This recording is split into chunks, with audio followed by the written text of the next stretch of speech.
We're back, Seven Rivers Racing on KQEG TV. I never get a chance enough to thank the sponsors of the program this year. Glad to see them out and about. Every time I do the promos for the race show, I talk about Cousin Subs, man, and I start thinking about Sub City out there. Oh, and they're so good. Well, they say better bread, better subs. And that makes sense. I love going in there and getting my ham and cheese sandwich. Yep, and of course I always get the Meat Lovers, Pizza Hut of Winona and La Crosse sponsoring us as well. And we should have brought some in for these guys here. We got our guests in the program today, Hornet drivers and owners and mechanics, and these guys just do it all at the Crosse Speedway. They've been out there for many years. Drives the 02. Did you just saw he won a feature race last weekend? Garrett Thicke, and car owner and racer Dennis Gross joining us as well. What's up, guys? Not much. Good to have you on the program. I know Garrett I've known kind of off and on throughout the years. I've known Gross, I think, as long as I've been at the Speedway. I see him coming, I just kind of turn the other way. Yeah. Well, first off, how long have you guys been involved with racing at La Crosse?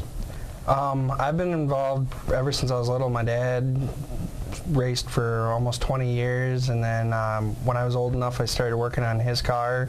And then after he decided to retire, it was going to help Nick Clements. I've been working on his car for 8 years now.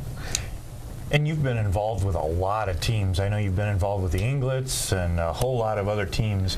Explain your involvement with these other teams. Yeah, I've helped Matt a lot too, and Brian Hesselberg and Justin Berg.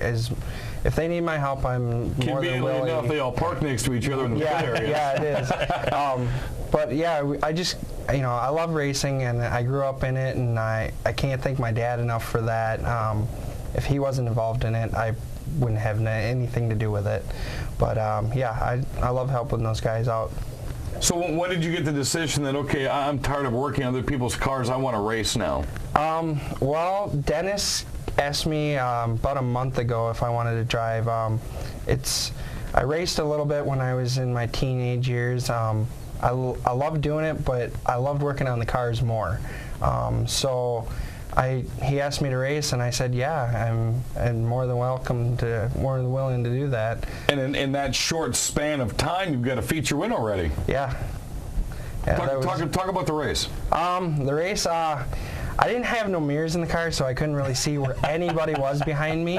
And I kind of went out there with the mindset that if I got the lead, I was going to stay on the bottom and just really work to keep my lane out there and not give it up. And caution after caution, I'm just getting more nervous and more worried about, who's going to be behind me and if I'm fast enough. But every time I get a restart, I just take off and run away with it. We saw in the video right there, as soon as you got that restart, you just shot to the bottom right off the bat. And, Josh Englert was one that you had to contend with for a couple of laps. Josh coming on that 27 this year, which he's done a nice job in. But, there was a point in time here that we had racing in all four corners of the action track quarter mile. And without mirrors, were you looking at the scoreboard? Were you kind of feeling who was in front of you that you weren't seeing anymore? Obviously, you're running with that many cars on that track with no mirrors. That's tough. Yeah, it is. When we get the cautions, I'd look up at the scoreboard and see where everybody was, and I seen Josh and Nate were there, and those were the ones I was really worried about because I knew they had fast cars, but after seeing the cautions and they weren't moving, I'm like, okay, then it's got to be that good of a car tonight. So. Sometimes mirrors are actually a detriment inside the race car, especially when you're out in front because you end up driving by mirror, which is an old term used by the old guys in racing.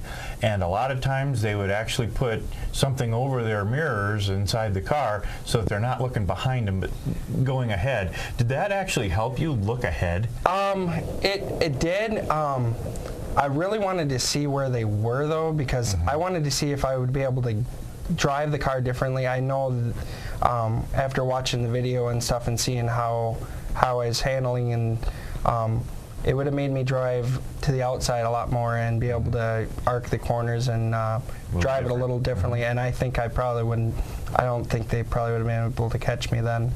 You had to run several laps with Mandy Eckelberg, who's just been nothing but more impressive each and every year she's out there.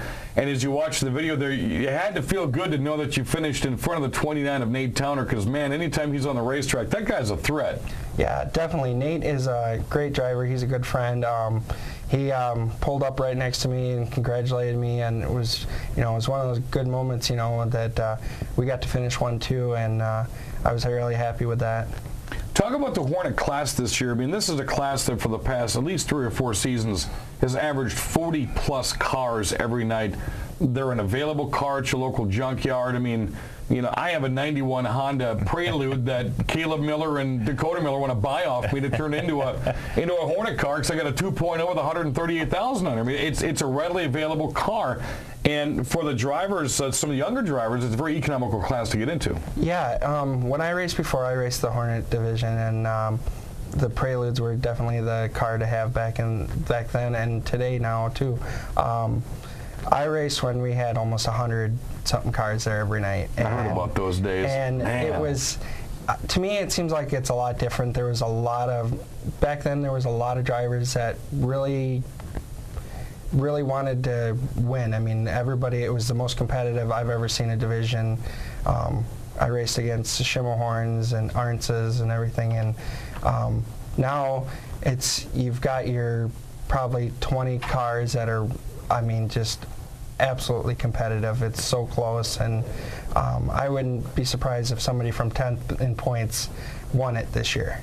And that's the thing is, number one, you got to be able to keep the car on the track and keep it in one piece. But the other factor, like Garrett says, is there's so many people so close to each other in the point standings. I think the first 12 are only about 25 points apart from 12th place to first place.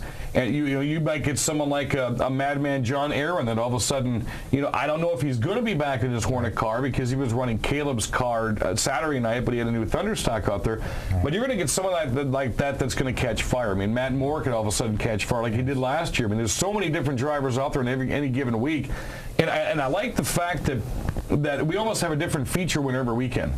Yeah, I think that's really cool. I mean, Josh winning last week and then me winning this week, it was definitely a lot of fun to see us go back to back, and I'm hoping that next time we race, one of us can do it again.